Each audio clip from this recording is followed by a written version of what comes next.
Amém? A igreja está cheia hoje. A partir de hoje vou mudar o culto para amanhã, que aí as pessoas vêm, né? Né, irmãos? Fala para o irmão do lado, é importante vir para o culto. É importante. Não, mas fala mesmo para ele. Não fala olhando para mim, não fala. Fala para ele, ó, a igreja, ela fica situada aqui na João Batista de Oliveira. Fala para ele, a gente está aqui desde novembro do ano passado. Irmãos, eu estava ali sentado e vendo os irmãos chegar e Deus me inspirou a dizer algo. Você que vem um dia e talvez por alguma adversidade não consiga vir todos os dias, eu queria dizer que eu te considero dentro do meu rebanho. Tá bom?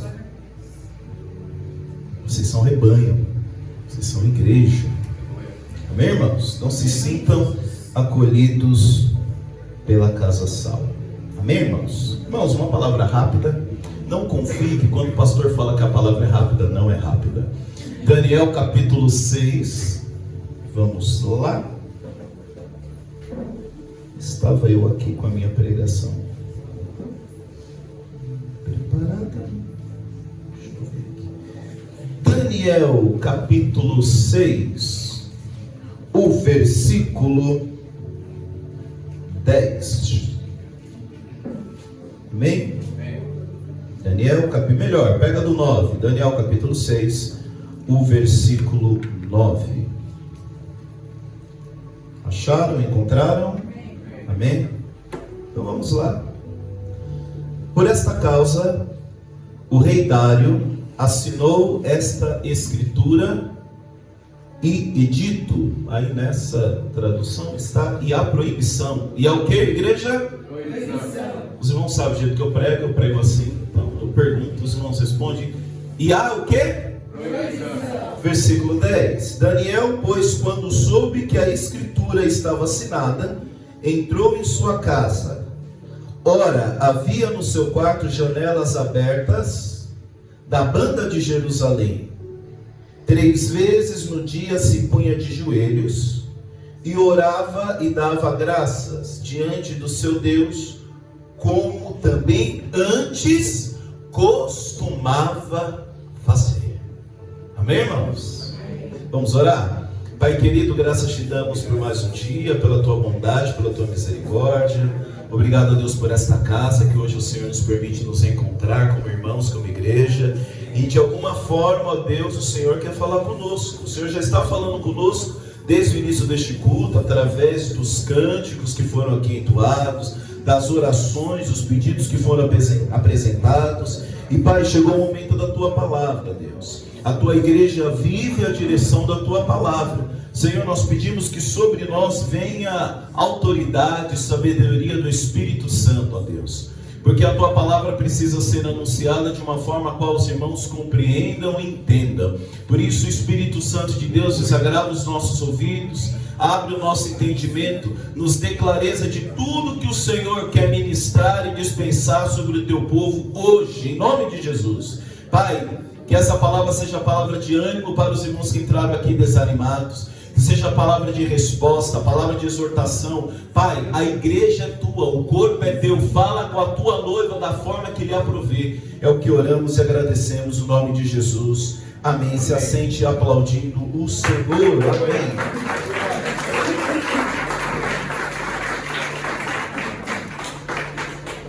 Bíblia aberta, que nós vamos explorar outros textos. Amém? O tema da minha pregação já está aí projetado. Vamos ler com muita força. Qual é o tema da pregação? Mais uma vez? Eu sei que os irmãos não gostam, colocam às vezes no Instagram, que é chato, mas olha para o irmão do lado e fala janelas abertas. Fala para o irmão de trás e fala janelas abertas. Irmãos, tem um momento na nossa vida que a gente tem que abrir as janelas. Abrir as janelas nos permite ver além das 4 paredes. Mas para algumas pessoas, abrir as janelas é um desafio. Ver que existe vida fora da vida que nós achamos como ideal. Quando nós abrimos as janelas, nós começamos a ver outros contextos, começamos a ver outras perspectivas. E eu confesso para os irmãos que tomar a decisão de abrir as janelas e ver que existe vida diferente da nossa para muitas pessoas é um desafio. A palavra do Senhor diz em João que Jesus vai a Betânia agora não para festejar. Jesus agora vai para Betânia não para participar de um churrasco, mas Jesus agora vai para Betânia para o funeral, para o velório daquela pessoa que ele amava, o seu amigo. E quando Jesus chega diante do túmulo, ele fala algo que eu acho muito bonito e que a gente precisa a todo momento lembrar dessa voz. Ele fala, chama pelo nome aquele que está dentro do túmulo. Que coisa interessante, né? Se está morto, Jesus continua chamando ele pelo nome. Tem muita gente que está morta, mas Jesus nessa manhã vai chamar pelo nome. Está trancado no túmulo. Jesus chega diante do túmulo e fala, tira a pedra. Eu falei isso aqui quarta-feira, mas o Espírito me inspira a falar sobre isso. Quem colocou aquela pedra naquele túmulo? Certamente não foi Jesus. Quem colocou a pedra naquele túmulo foi ali os parentes, porque estava todo mundo pranteando. Jesus chega na nossa vida para fazer o sobrenatural, mas não esqueça, a pedra que você colocou, você tem que ir lá remover. Então, antes de Jesus fazer o milagre, que era chamar aquele que estava morto à vida, porque certamente Marta, Maria e os amigos ali não conseguiriam fazer aquilo, Jesus começa a preparar o cenário para o milagre. Falem comigo, preparar o cenário para o milagre. Milagre, a gente precisa preparar o cenário, irmãos. Ah, pastor, eu estou desempregado. Aí eu pergunto para o camarada, você está mandando um currículo? Não, estou todo dia vendo encontro com a Fátima ainda tem um encontro, ainda nem sei, né? Pega toda a programação da Globo e fala, eu estou esperando milagre. Prepara o cenário para o milagre. Jesus, antes de dizer, Lázaro, sai para fora, ele fala, tire a pedra. Qual a pedra que hoje está te impedindo? Quando ele fala tira a pedra, é como se ele estivesse falando, abre a janela porque tem vida aqui fora. Mas é interessante, Lázaro vem para fora, ainda a decisão de sair do túmulo continua sendo de Lázaro. Porque se tem vida, tem decisão. E se tem vida, tem oportunidade. Por isso que a gente insiste a pregar o evangelho, mesmo para aqueles que fazem cara feia, mesmo para aqueles que olham para a gente, mano, que eles dizem, você é louco, você não está aproveitando a vida. Não, é porque enquanto tem vida, tem oportunidade. Você acha que você acordou o dia de hoje porque você é bom. Você acha que você acordou no dia de hoje porque a sua conta tem, sei lá, 6 dígitos. Talvez você diga que você acordou no dia de hoje porque você treina, você come muito bem. Não, você acordou hoje debaixo da dispensação e propósito de Deus. Cuidado para quando hoje você reclinar a sua cabeça no travesseiro, não ser mais um dia desperdiçado. A gente diz que ama Jesus, a gente fala que ama Jesus, que morre por Jesus. Mas quantos dias a gente dorme sem falar, deixe que é caminho, verdade e vida? Tem vezes que eu coloco a cabeça no travesseiro e peço perdão para o Senhor. Eu falo, Senhor, eu já não falei de você para ninguém. Eu não falei de você nem para as pessoas que estão dentro da minha casa. Abra as janelas, fala mais uma vez, abra a janela. Você está numa casa fechada, só dá mofo. Casa fechada só tem cheiro de coisa velha. Tem gente que gosta de um lugar fechado, cheio de coisas velhas. Por isso que Jesus diz, eis que eu venho sem demora e faço nova todas as coisas. Cristo não é para quem quer viver uma vida velha, Cristo é para quem quer viver uma vida nova. Mas para viver coisa nova, tem que largar o velho. Ah, Senhor, eu quero uma mulher de Deus. Quer uma mulher de Deus? Pega seu celular agora e apaga os contatinhos. Ah, pai, eu quero viver o melhor do meu casamento. Pega seu celular agora, apaga o número da sua amante. Se você quer viver coisa nova, se permita viver o novo de Deus. Ah, eu quero algo novo. Eu quero que o ano agora... Vai chegar a época que a gente entra em depressão e começa a fazer um monte de planos, né? Final do ano. O que mudou na sua vida em 2025? Se pergunte aí.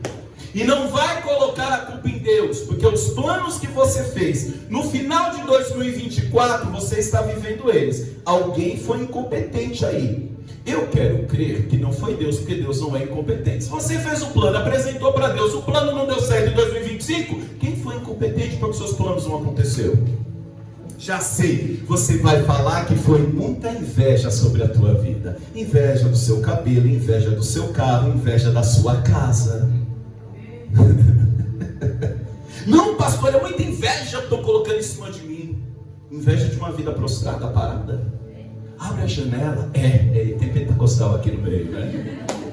Abra as janelas. De novo, abra as janelas. Mas se é para abrir a janela, é para encarar a realidade.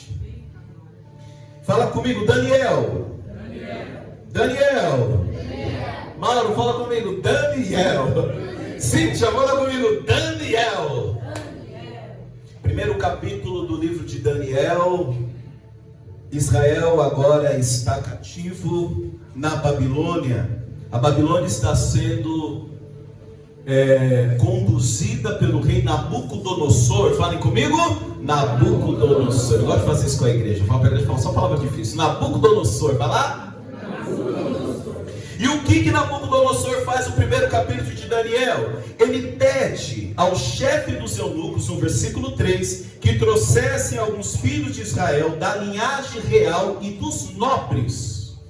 E ali mancebos na Bíblia significa jovem, em quem não houvesse defeito algum, olha aí a palavra, formoso, de parecer instruído em toda a sabedoria, e sábio em ciência, e entendido no conhecimento, e que tivessem habilidade para viver no palácio do rei, a fim de que fosse ensinado nas letras e nas línguas dos caldeus. Agora imagina, Israel é sitiado, eles estão agora no exílio. Exílio onde? Na Babilônia. Se eles estão exilados, eles estão, falem comigo, numa terra diferente. Numa terra diferente, você come diferente, se veste diferente e vai falar diferente. Por isso tem que aprender a língua dos caldeus. Então agora você imagina alguém que estava lá na sua terra, agora é exilado e é levado para uma terra diferente. Terra diferente, come diferente, se veste diferente e a língua é diferente. Amém, igreja? Olha o que acontece, que esses jovens são chamados para compor a corte do rei Nabucodonosor. E nós sabemos que Daniel, pela graça de Deus, tinha o dom da interpretação de sonhos. Amém, igreja? Pois bem, aqui começa a trajetória deles. Veja agora o versículo 7 do capítulo 1 de Daniel. E o chefe dos eunucos lhe pôs outros nomes, a saber, Daniel agora não se chama mais Daniel na terra da Babilônia. Qual é o nome dele? Belsazar. E Ananias de Sadraque. Misaque, o de Misael, o de Misaque. E Azarias, o de Abdinego. No capítulo 2 agora de Daniel, nós vemos que o rei tem um sonho. Só que o rei Nabucodonosor, ele tem um sonho. E ele chama agora a corte ali, os sábios, para interpretar o sonho. Porém, Alex, ele fala assim: eu quero que interpretem um sonho, mas eu não vou falar o sonho. Aí é sinuca de bico, né? Porque é para interpretar o sonho, mas ele não fala o sonho. E ele fala: e quem não interpretar o sonho, eu vou jogar na cova dos leões. Olha que coisa. Chamo para interpretar o sonho e não vou falar o sonho. Você tem que interpretar o sonho aí. Só que tinha uma diferença. Daniel estava numa terra diferente, que comia diferente, se vestia diferente, a língua era diferente, mudava o nome dele. Mas Daniel permanecia unido ao Deus de Israel, Deus verdadeiro.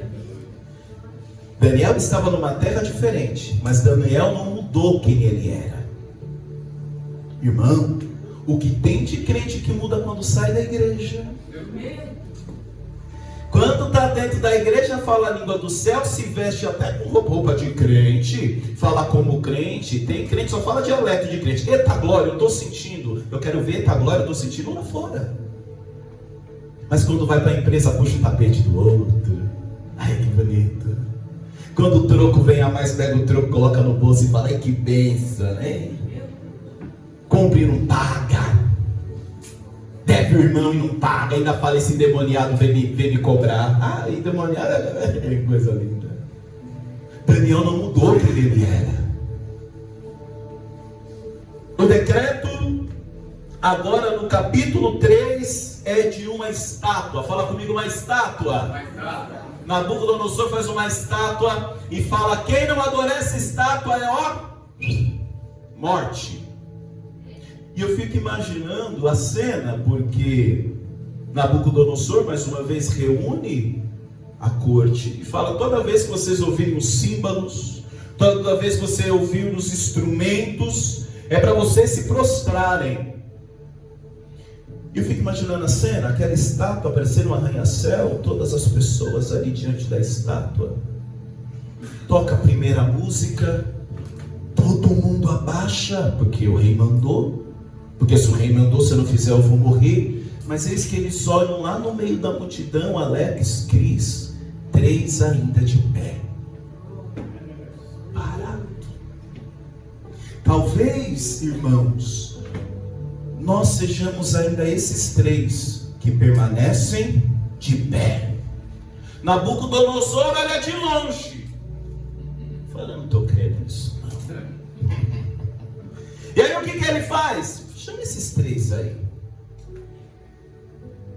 Porque uma coisa é você negar a distância, outra coisa é quando é o face to face, né? O cara a cara.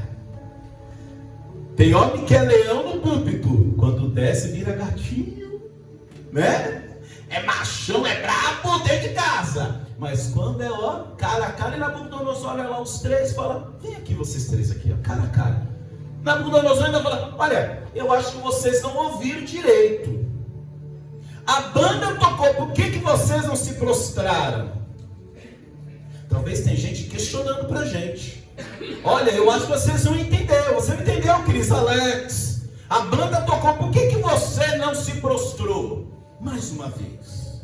É como se Mesaque, Sadraque, Abidinegue estivesse dizendo: olha, rei, você mudou minha forma de comer, a minha vestimenta mudou meu nome, mas você não vai mudar aquilo que eu creio, o Deus que eu coloco a minha fé. Agora chegamos no capítulo 6. Fala comigo, não é mais cova dos leões. Não, perdão, não é mais fornalha. Agora é cova dos leões. Só vai piorando, irmãos. O crente só vai, afunilando.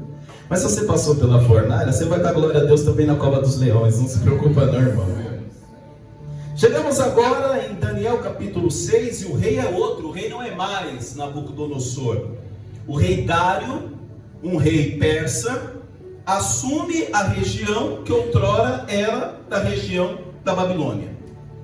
Só que a forma de punição dos persas era diferente dos babilônicos. Os babilônicos jogavam na fornalha.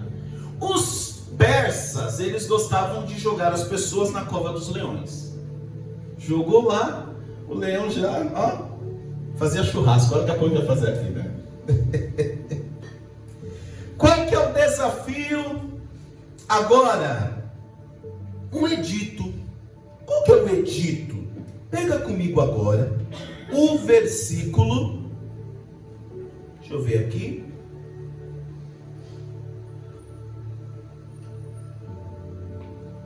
sete no capítulo 6. Leiam comigo, igreja. Todos os presidentes do reino, como se fossem os ministros, os capitães e os príncipes juntos, conselheiros, concordaram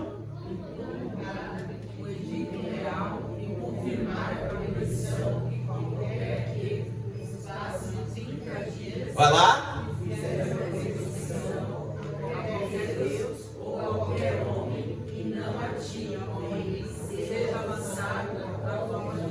Qual que é o edito? Todo aquele que fizer uma oração no espaço de quantos dias, irmãos? Eu me lembro que a igreja brasileira passou por um problema, não só a igreja, mas o mundo inteiro passou por um momento muito frágil da história, que foi a pandemia. Nós perdemos pessoas. Ontem até o pastor Gilberto Pires, a presbiteriana, estava aqui, e ele disse que ele, quando se viu no meio da pandemia, ele só tinha um celular e não sabia mexer no celular, e ele precisava dar continuidade nos cultos. E aí ele falou que colocou ali o celular e começou a fazer o culto para que os irmãos das suas casas precisassem participar do culto. O que eu também sou totalmente a favor. Em casos de problemas de saúde pública, né, problemas sanitários, a gente precisa nos guardar. Mas muitos irmãos nesse período foram para o culto online. Graças a Deus, Deus preservou a vida. Mas depois que quando as igrejas voltaram ao normal, esses irmãos não voltaram mais, igreja. O que me chama a atenção nesse edito do rei Dário é o espaço. Espaço de quantos dias? 30 dias. E aí eu te pergunto, quantos dias, ou quantas semanas, ou quantos meses, ou quantos anos você aguenta ficar sem orar ao Senhor? O edito ali era de 30 dias. Vocês sabem a história.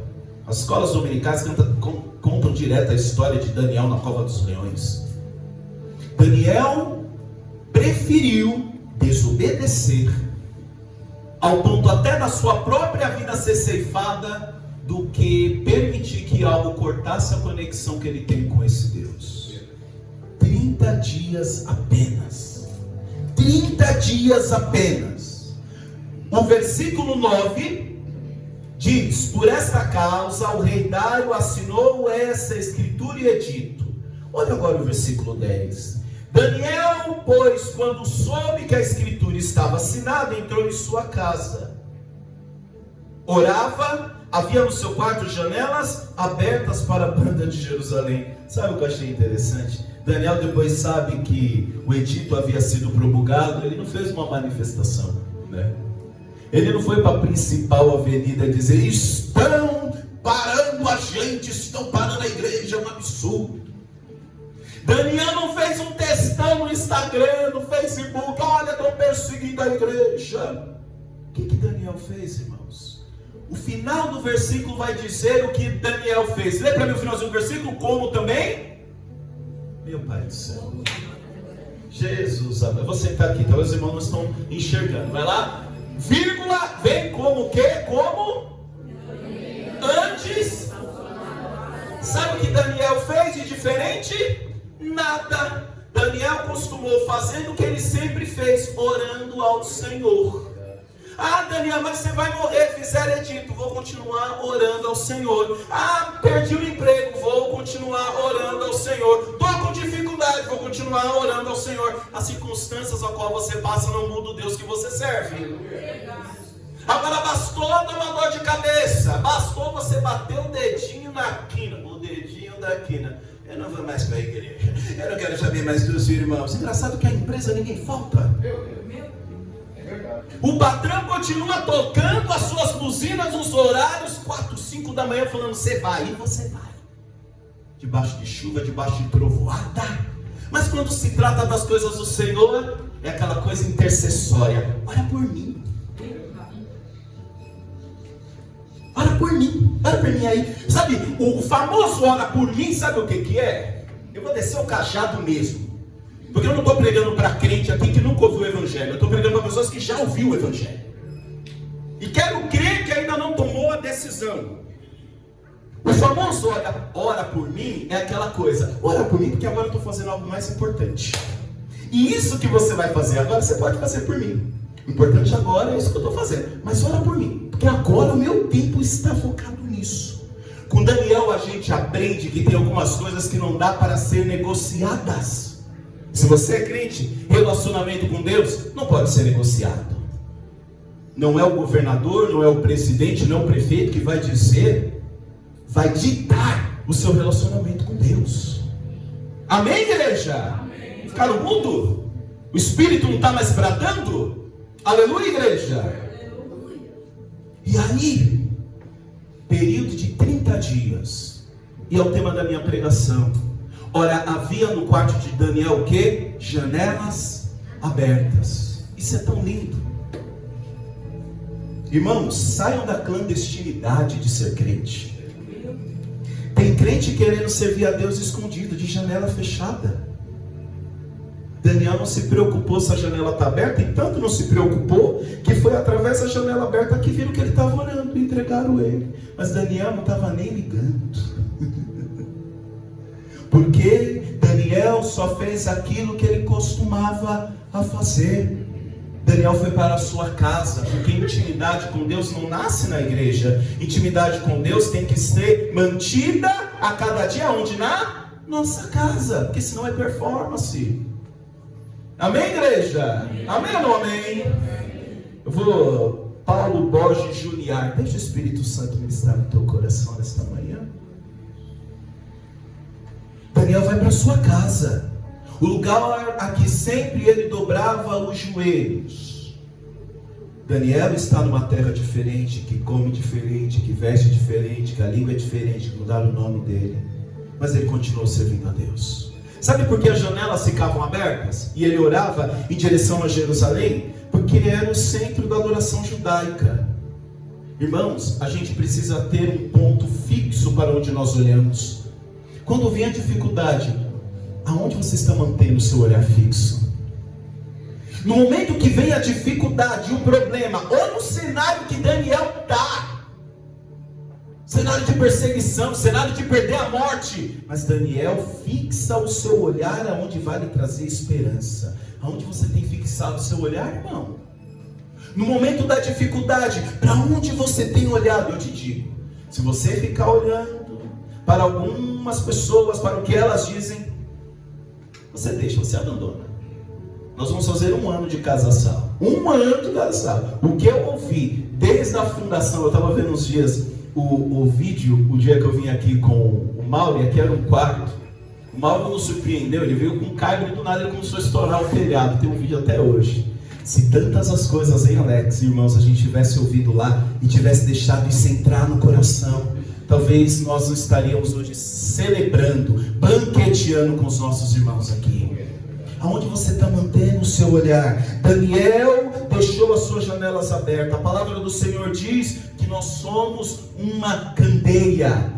Sai debaixo da mesa, irmão. Permita que a graça, a misericórdia de Cristo transpasse, brilhe em você. E aqui eu quero encerrar com 3 pontos principais. Fale comigo, a oração não é negociável. Sabe por que a oração não é negociável? Porque ela é necessidade. A gente não ora porque é santarrão. A gente não ora porque é melhor do que alguém. A gente ora porque a gente é miserável mesmo. A gente ora porque a gente necessita de força, necessita de ajuda. Cada vez que a gente dobra os joelhos, a gente está falando: Senhor, na verdade me coloca de pé, porque eu não aguento. O Espírito Santo, a palavra diz que o Espírito Santo nos ajuda a orar, nos socorre com gemidos inexprimíveis. Tem momento que não sai uma palavra, é só choro, a boca só... E eu vou te dizer, essa é a melhor oração. Aquela oração: ó soberano, altíssimo, potentoso Deus, eu tenho a graça. Não, Deus quer a tua verdade. Fala: Senhor, eu peco, eu erro. Mais uma vez eu estou aqui pedindo misericórdia. Mais uma vez eu me encontro aqui diante da minha miséria, Senhor. Mais uma vez eu me encontro diante de Ti, porque só o Senhor tem refrigério para a minha vida, refrigério para a minha alma.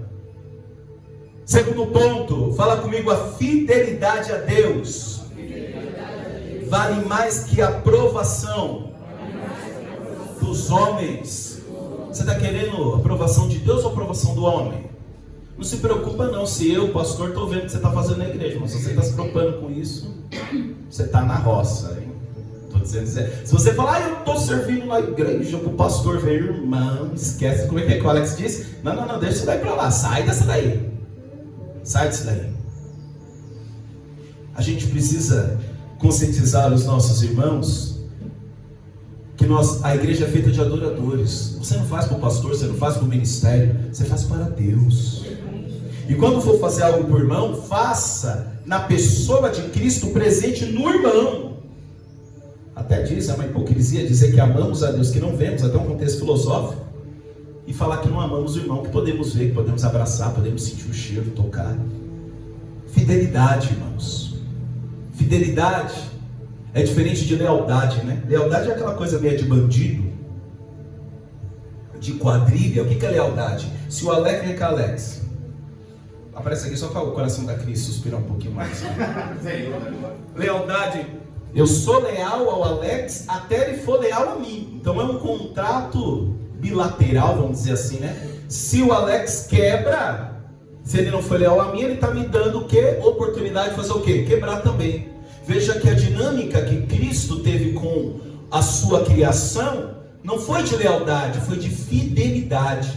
E fidelidade é algo mais embaixo. Se a Grazi quebrar a fidelidade dela para comigo, eu permaneço sendo fiel.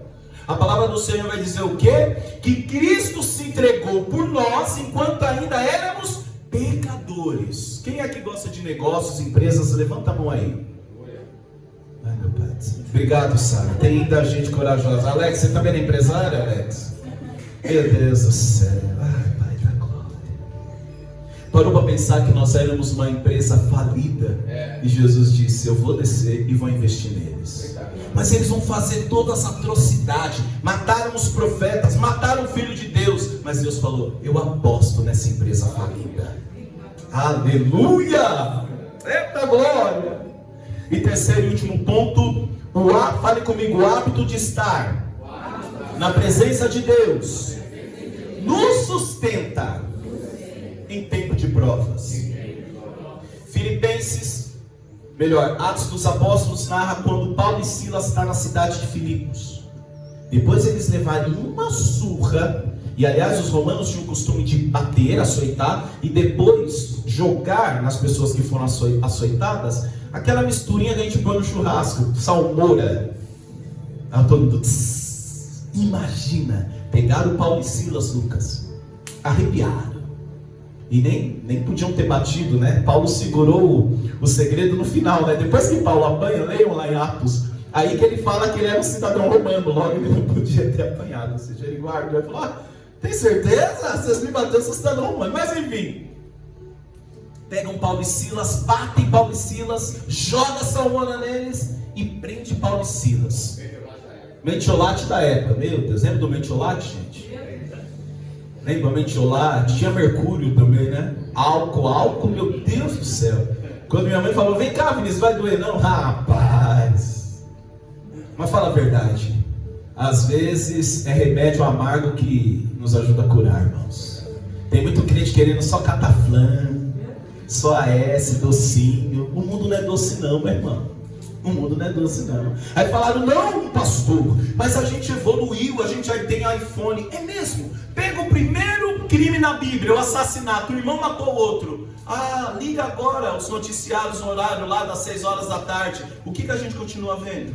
Mudou alguma coisa? Assassinato, morte. O ser humano hoje pode ter tecnologia, mas o software aqui dentro só Cristo consegue mudar, né?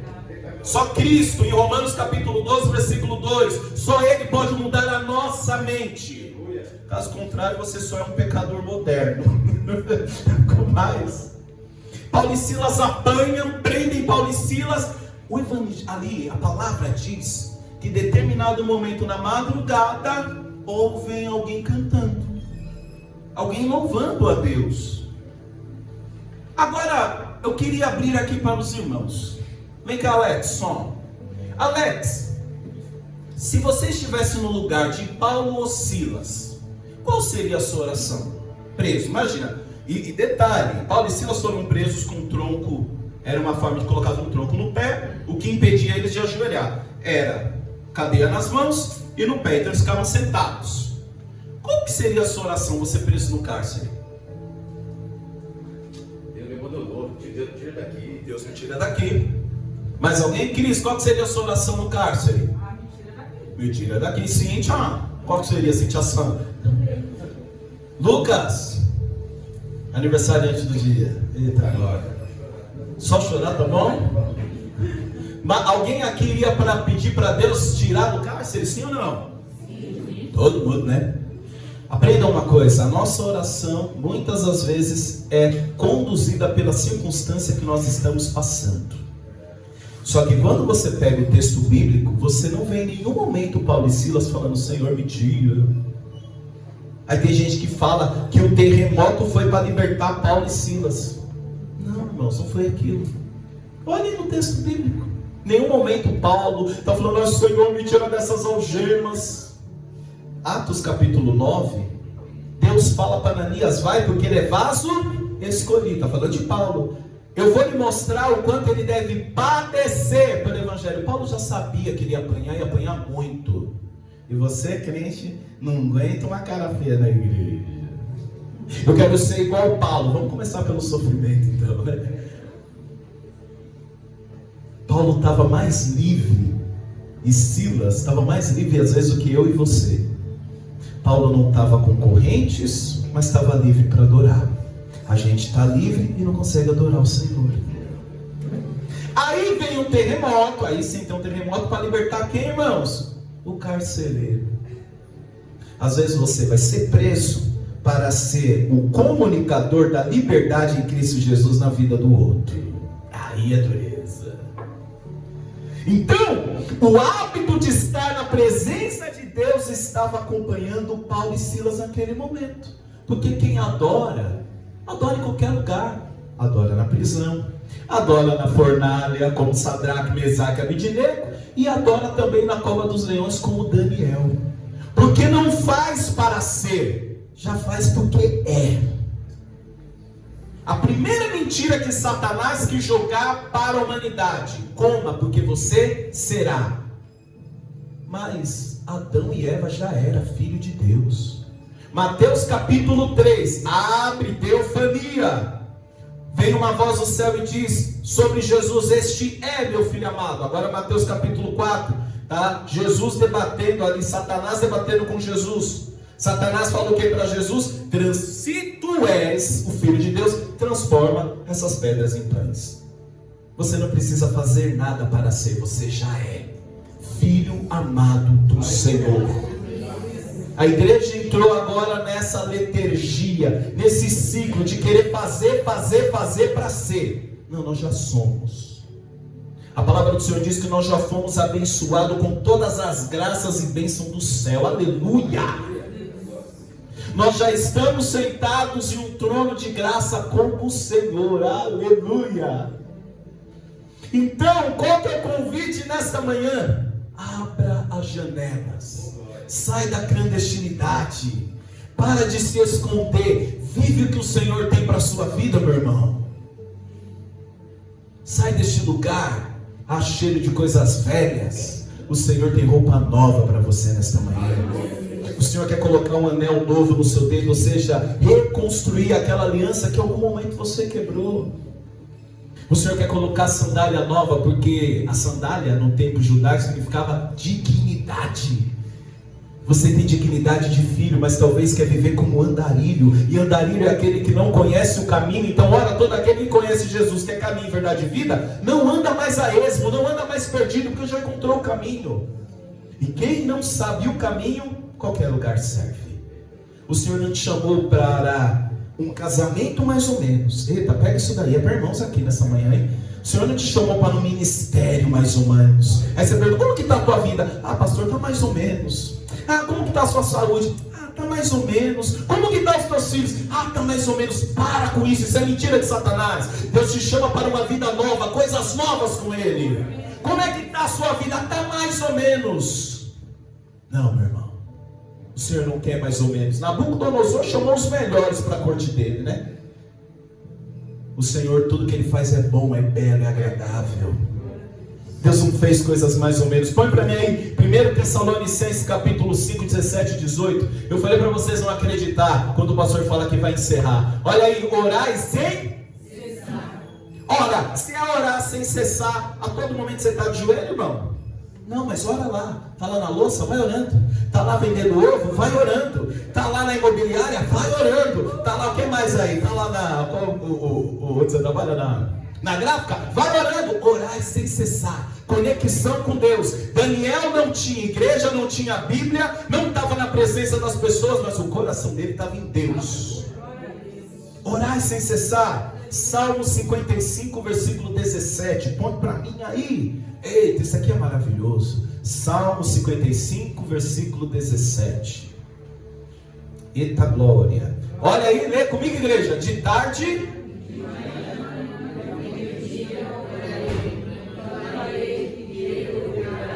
Sabe o que significa isso? De tarde, de manhã e ao meio-dia são os 3 horários judaicos. Por isso que Daniel orava 3 vezes ao dia.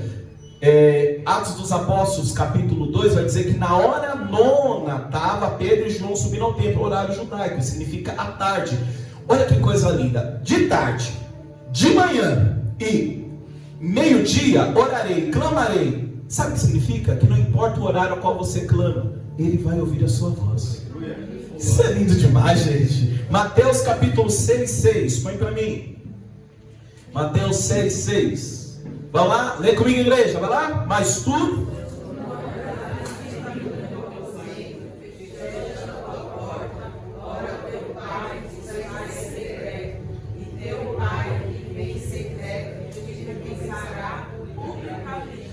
O nosso Deus é um Deus de intimidade. Zaqueu desejava ver quem era Jesus. Zaqueu sobe numa figueira brava. Jesus passa, olha para aquele que era tido como impuro publicano, mas Jesus chama pelo nome. Zaqueu! Eita Deus, coisa boa é quando alguém nos chama pelo nome. Jesus olha para Zaqueu e diz: Zaqueu, desce depressa, pois hoje convém pousar na tua casa. A palavra diz que Zaqueu desceu depressa. Às vezes a gente vem em um lugar só para ver quem é Jesus, mas Jesus quer diminuir essa distância. Por isso que Jesus fala: desce depressa, Zaqueu. Quer me conhecer? Eu vou na tua casa. Eu quero ter intimidade contigo. Aleluia. Talvez você só quer viver com o Senhor na distância. Amar a distância. Dá para amar a distância, irmãos? Mãe, vocês são mãe, dá para amar a distância? Eu já ouvi testemunho de mãe que fala que quando o filho está doente, sente o que o filho está sentindo ali. Você acredita nisso? A Cíntia está risadinha, né? Quando o filho está doente, a mãe sente, porque ama de perto. Para amar tem que amar de perto. Essa coisa, eu amo, mas ele lá, eu aqui, isso não é amor não. Isso é conveniência. Isso é conveniência. Porque se você ama na bonança, nos problemas você também tem que amar. Amém, igreja? E Atos capítulo 5, versículo 29. E que isso seja para tomarmos uma decisão. Vamos lá? Vamos ler? Porém, respondendo, disseram: mais importa obedecer a Deus do que aos homens. Fica aí, meus irmãos. Mais importa obedecer a Deus do que aos homens. Você tem a oportunidade.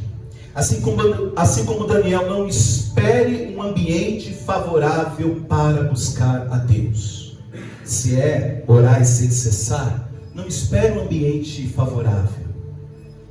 O ambiente que você tem que buscar Deus é o ambiente onde o Senhor está te colocando. Naquela casa, naquela casa. Naquela empresa, naquela empresa. Ore, agradeça e permaneça firme, mesmo que o decreto do mundo seja oposto à sua fé. Deus honra quem permanece fiel no secreto.